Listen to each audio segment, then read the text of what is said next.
Good morning, League fans. My name's Steve Mascord. Welcome to the show. I'm coming to you today from Barcelona. Very steamy outside. I was at the Catalans game, as you know, if you were listening to my attempt to call a game. It's not my forte. I'm trying to get better at it, but I called the game against Cass on Saturday, and then I'm backing up for Wigan this coming Saturday. So that left me with 5 days in between to kill, and I've caught the 2-hour train down here to Barcelona, and I'm just trying to kind of eat salads, go to the gym, get some work done. I will be breaking the booze ban tomorrow night because my cousin has come over from Sardinia by ferry, so going to go out with her, and I'll probably have some wine and maybe some tapas. But generally speaking, trying to behave myself because busy week next week back in London socially. Anyway, you don't care about that. You care about rugby league. And we've got a great rugby league hour coming up because we have the Australian coach, Kevin Walters, who did a media briefing yesterday, or a media call. And we've got the best bits from that. I've plucked the eyes out of it for you so you don't have to wade through the whole thing. And I did that from a hotel room in Perpignan, and then bashed out a story for NRL.com and went to the train station, came here. So just like the old days, rushing around like a lunatic. And as I said, trying to slow down. I'm middle-aged now. But also at the end of the hour, you'll hear a great interview we did with Tommy Makinson before kickoff on Saturday with Catalans and Toulouse under lots of pressure from the English clubs.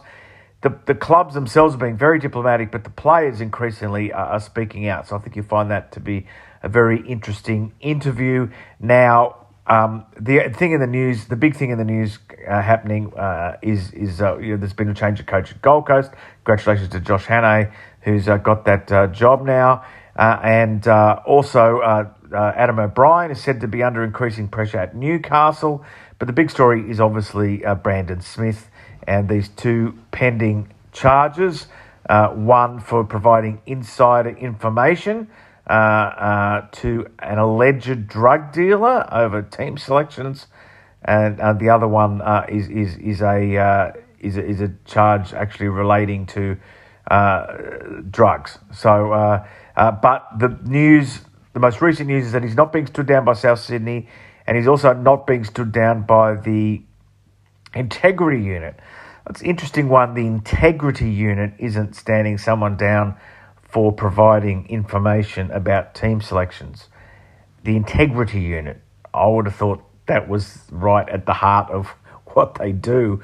But, they say there's not enough evidence to employ the no-fault stand-down rule. Okay, now, we normally do, if you've never listened to the show before, now, this is also a podcast. If you're listening on the podcast, you can, and you don't hear the show live, but you want to hear it first on demand, or you just want to support the show, the show predates rugbyleague.com.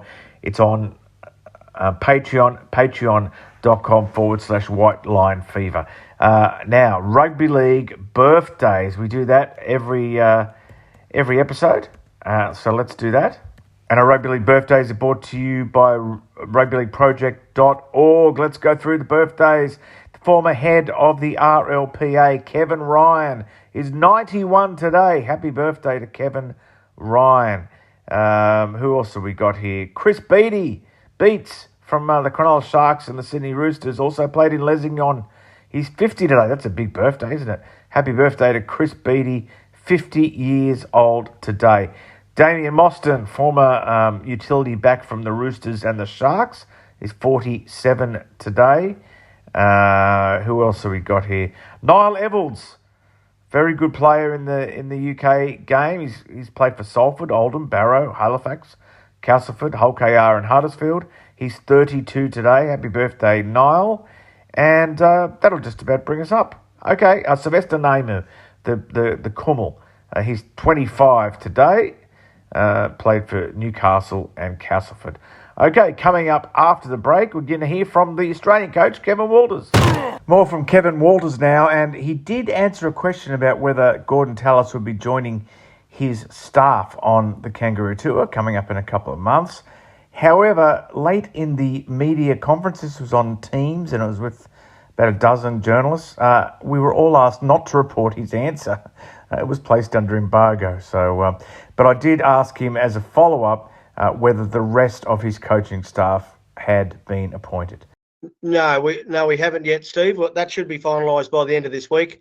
The NRL Commission are meeting, I believe, on Wednesday, and we'll get everyone sort of rubber stamped, ready to lock ourselves in to start. I've been obviously watching a lot of the English League the last couple of weeks since I got appointed, but we'll get our coaches and everyone else sort of locked into the English League, as well as maintaining, the Australian sort of contingent and their form heading into the next couple of weeks and then into the finals. So we can pick a really strong squad.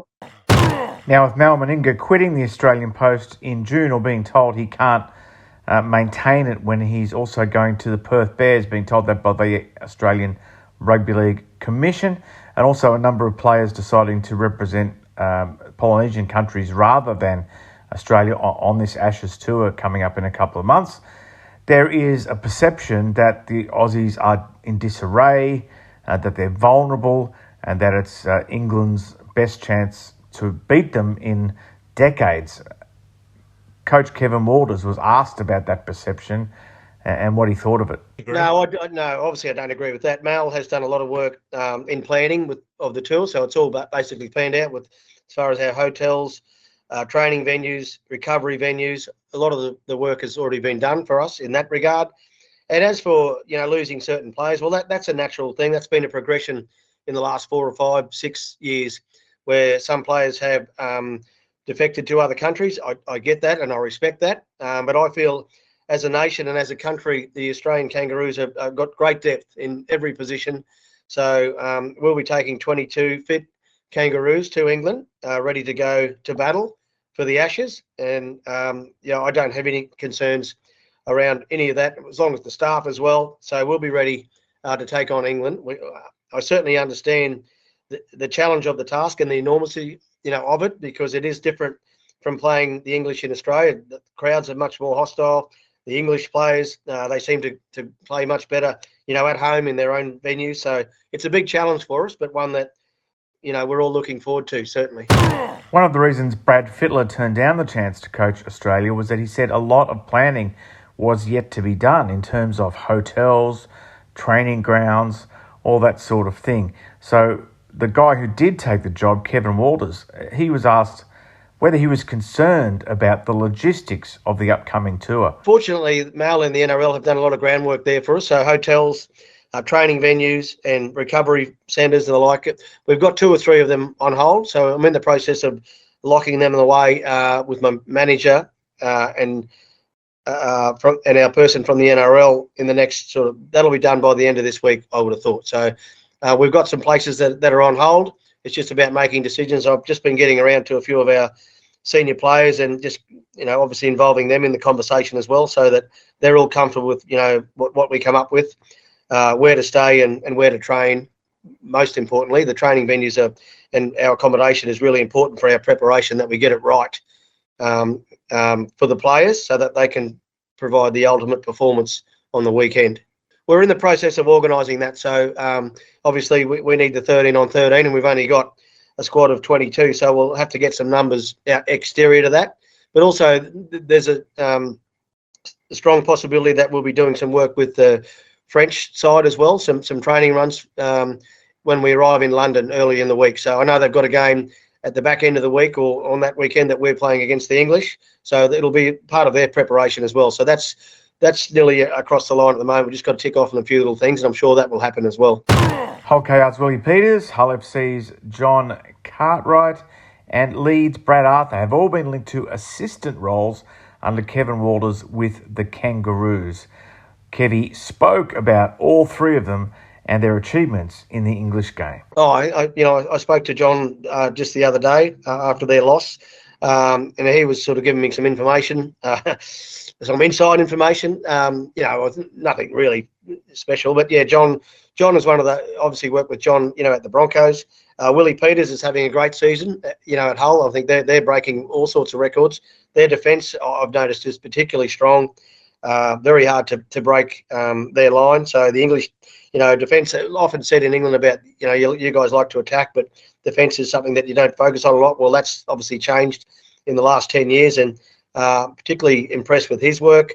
And Brad Arthur, well, I'm well aware of Brad's talents. He coached in Australia here for 10 years, and I coached against him when I was at the Broncos. So 3 very talented coaches, certainly, and I'll be reaching out to all 3 of those guys, regardless of if they're on team or not, but they're just for some insights on the English players and their knowledge of the English game and how it's played. So they'll be invaluable to us. In recent weeks, the centre from Sydney Roosters, Billy Smith, has made himself eligible for England.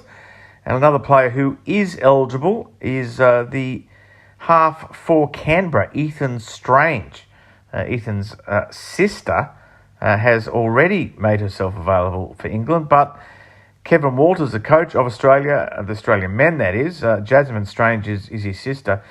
He says that Ethan is on his radar for the Kangaroo tour. So Kevy was asked during his recent media call with English journalists what he thought of players who were Australian-born making themselves eligible for England. Yeah, I think it's great for our world game that players can represent the country that they feel they're most passionate for. And we've seen a few Australian players in recent years put their hand up and, assign themselves to the English rugby league, which I don't have a problem with. I think the stronger we can make the world game, the better for our game, and the more challenging it is for every country. We've seen the Pacifica nations really stand up in the last couple of years, and England's always been strong and don't really need any assistance whatsoever. But if they can get some outside help from some players from Australia, I think there's probably more English players from the Super League playing in our competition now than ever. With the Raiders and Herbie's. Well, he's injured at the moment. I believe he'll be back maybe this week or next week. So there's talented players right across our competition that are English that qualify to play for England. So, I think it's great for our game, certainly, and great for competition as well. South Sydney's human headline, Latrell Mitchell, he's had an injury-interrupted season, and a lot of people expect him to miss the Kangaroo tour. And it would make sense that Kevin Walters, the new Australian coach, would be asked about his availability for the Ashes. Well, he's missed the last couple of weeks with a shoulder sort of neck problem. I did speak to him earlier in this week, and I'm going to catch up with him. They've got the bye this week, so I'll catch up with him next week in Sydney.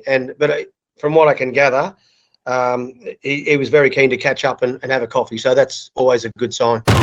Australia coach Kevin Walters, he held a media opportunity for British journalists, and I asked him about the speculation around players switching countries. We've already had Payne Haas decide to play for Samoa in the Pacific Championships instead of playing in the Ashes for Australia against England, and there's plenty of speculation as well around players like Tino Fa'asuamawali and Hamiso Tabuai-Fidow. So the question is, does Kevin want players to commit to Australia for the World Cup before he selects them to travel to the UK in October and November? Yeah, I'm a bit selfish, Steve. I'm looking for this year's series. We want players. I believe, and once they get the experience of playing in the green and gold in England, that's a wonderful experience for them. So I feel the passion will come through, and what happens at the World Cup next year is a totally different scenario, but my focus is purely on this 3-test series and making sure we get players who want to put the green and gold on. I'm very happy to wear the green and gold with pride. Australia have held the Ashes now for 53 years. They were last beaten by England or Great Britain in 1970. That's almost an America's Cup-style purple patch. And I asked the Kangaroos coach, Kevin Walters, whether players who are in their 20s could really get their heads around a record like that and the pressure associated with it. Well, yeah, Steve. That's part of my job, and that's as the head coach, is to educate our players, on the history of the Ashes, on the history of England versus Australia in England. There's been some magnificent test battles over the years, from the Kangaroo tours. Our most recent tour was 23 years ago, and So for these players, there's been nearly a generation of players who didn't get the opportunity to experience what they're about to experience. So that really excites me. And my knowledge, I remember as a little boy getting up in Ipswich. We had TVs back in that day, Steve, to watch the Kangaroos, get up 2, 3 o'clock in the morning. The whole family used to get up and watch. Brothers, Kerrod, Steve, my dad, my mother, my other brothers. We all used to get up and watch the Kangaroos, in the 70s and 80s, playing some magnificent test matches. So I will be transferring my experiences, and part of my work as the head coach is to educate our players and tell stories about those times so that they get a real pride and passion for the experience. But I don't feel like I'm going to have to do too much work, because already some of the players, our leading players that I've spoken to, are really excited about the fact that they're going to get an opportunity to represent their country against England in England. Yeah, Steve, pressure is a privilege. You play at the highest level. There is always pressure, but it's about how you manage that pressure and handle that pressure. I was very fortunate as a player and as a coach to experience some particularly some games where a lot of the heat is on, the pressure is on. So you've just got to be yourself and do your best, and that's what we'll be doing with the Kangaroos. Welcome back to Stade Gilbert Brutus. Is that the right way to say it? Tommy Makinson, thanks for joining us. That's the right way, mate. Thank you very much. Now, we saw you play last week, and we saw you come off, and the news at the media conference afterwards is that your season might be over with a shoulder injury. What's the latest on that? Yeah, it's good news. The season's definitely not over. Hoping to be back next week against Wigan. Just missed out this week, just a bit too quick, really. I had an X-ray after the game just to check any fractures and possible issues with the shoulder, but it was just a sort of a slipped AC joint. It's a big injury, but it's not big enough to keep a rugby league player out for too long. Many rugby league players have had it, so yeah, I'll be fine, mate. Hopefully in the next few weeks I'll be back. Doing a little bit of research was unusual for me today. One try to go ahead of Keith Senior and Paul Wellens into, is it fourth? No, ninth? No, anyway, and one try to reach. So you're right on the cusp there of some scoring milestones, Yeah, I think I'm one away from 200. One away from 200, sorry. One away from 200, yes. Yeah. So it'd be nice to get that if I can this year. But obviously, last week was on the back of some great work by the team. I thought it was a lot better performance from us, and hopefully we can see that tonight as well. But the personal goals are always nice, but yeah, I'd like to see a good win by Catalan today for sure. Now, I guess, like a lot of people who joined Catalans this year, the only way was up. It was a bright future ahead. It was a lot of big names on their roster this year, but it just hasn't worked out for the team, has it? We had Sam Tompkins sitting here. I think I was there and he was here a couple last home game, and he had his thoughts on why that's happened. What are your thoughts? Yeah, it's just not quite gone the way we expected. I think obviously at the start of the year we were so positive. Obviously before that as well in pre-season, the names we've signed. And yeah, for whatever reasons that may be, there's obviously probably a few people higher pay grade than me can explain that to you, but it's just not quite clicked this year. We've just not quite clicked or gelled as a team like we thought we would, and our performances haven't been good enough, as individuals and as a collective. So it's been disappointing, obviously, personally and as a team. But yeah, you play the game. It's a team sport. We've just not quite hit it off as a team. We've not really produced some performances that this team's expected. This team's a big team, and the owner Bernard puts a lot of money and his time into this team, and he expects a lot better. So obviously moving on, we want to finish the season well, but things need to change at this club, and I think you've seen the recruitment drive, and that starts pretty soon. We've all got to start them performances you're seeing on the field. People are fighting for those positions now. Where you are on the field too, it must be frustrating, because I guess a lot of it's happening a few metres infield from you, and you want to get in and help. Do you have to change the way you play when you see the team is struggling? Yeah, well, I think we've struggled this year, and we've got a few young boys who's coming in them key positions. We lost a few we lost Archie at the start of the year at 7, and then had a few injuries across the spine, and you can see it unfolding sometimes. On an edge, you can see. I think the biggest one for us was we just lost confidence.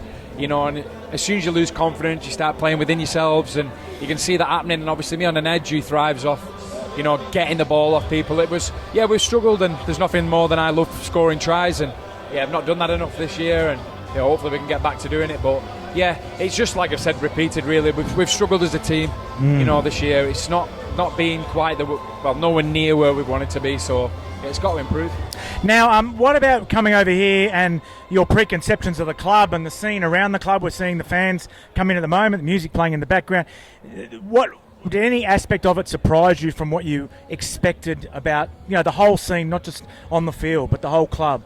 Yeah, just like I knew how passionate they were, the French, the Catalonian people, but wow, like they're so passionate about rugby league. Rugby league's huge in this part of the world, do you know what I mean? They absolutely adore it, and to see what's going on in Super League at the minute, with the, whether the French clubs are in or out, you've seen, Toulouse and things like that. We want to grow the game.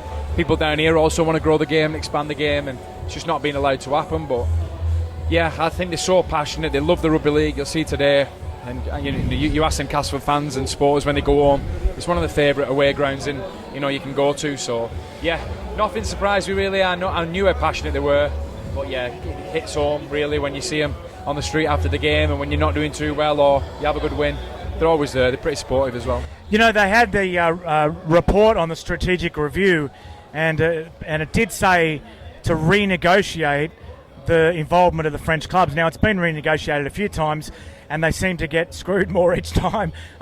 So what is the feeling here? Both clubs have been very diplomatic about it. They haven't gone in. But what is the feeling here about, the way the clubs are, being treated by the game in England? Yeah, for one, I think the clubs have to sort of line themselves up with the English Super League's visions. They can't. Their hands are tied. They can't say much. They can't do much. They have to agree. Do you know what I mean? It's sad, really. Speaking to people around the club and staff. Catalan have zero say in what's going on. And 1% of that I might understand. I understand what's going on within the game, the finances, the cut of money. But it just needs to be handled better. I think, like I said before, it's.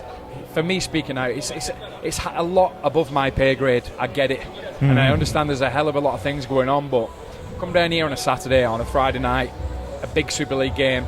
This is it, It's huge, and we want to grow our game. We can't just keep our game in that little corridor in England. I've been there. I played Saints. I played for Saints all my career. I played Saints against Wigan, and it's amazing. It's brilliant. But as soon as you step outside that bubble, not many people know what's going on. We've got to expand our game, and by shutting not just French, expansion, expansion off, cutting expansion off isn't the right way. We've got to grow our game, and I think there's a lot of strangulation going on at the minute. Clubs like Catalan, we pay for clubs travel, we pay for everything. We have to put so much money in a pot to enter the Challenge Cup, just in case, they get, God forbid they win. They win. Do you know what I mean? They just. I feel sorry for them, because this club wants to be in the English Super League, European Super League so much. But I just think the people involved at the RFL at the minute don't. Yeah. And you were talking before we went on air about the Ashes. You excited about the Ashes? Absolutely. Cannot wait. I'm buzzing. I think it's been too long, is it? Has it been 10, 12 years, something crazy since we've played yourselves? And I know you'll be buzzing for it. I know everyone will be, both sides of the hemisphere. It's a rugby league staple, isn't it? You turn your TV on at that time of morning, wherever you are, or evening. It's a huge event, and I'm really excited. And I think it could be a massive drive for rugby league as well. Get some of them stadiums sold out, show our product off. It's a way of starting anyway. We'll finish with this one, Tommy. You can't make the playoffs, so what do you think happens in the rest of the season? Who's your tip to win the big one? Yeah, you know what? I've been really impressed with St Helens. I think everyone wrote Paul Wellens and the team off about 10 rounds ago. They're going really well at the minute. I think Leeds look really good. Obviously, we're going to champions for a reason, and Hull Car have hit that little bit of a dip. But yeah, I think there's I think there's a surprise coming this year. I don't think it's going to go the way everyone sees it. I think we could be looking at a grand final that not everyone will predict. So, yeah, I'm going to predict a Saints Leeds grand final. Wow, Saints Leeds. But it's funny, isn't it? Because there's some bad things happening at the bottom of the table, particularly with Salford. But at the top, it's as even as it's ever been. It's really even up there, isn't it? Yeah, I can't believe I just wrote Wigan off as well. In my head, in my head there, I've just gone, you've wrote Wigan off. And Wigan are an absolute quality outfit. And you haven't written them off, you've just tipped two other teams. But it's hard not seeing them there either. It's tough. It's tough. Be good to see a Wigan Saints final, wouldn't it? Thanks for coming up and joining us. Thank you very much. Enjoy the rest of the season and enjoy your off season. Appreciate it, mate. You too. Take care.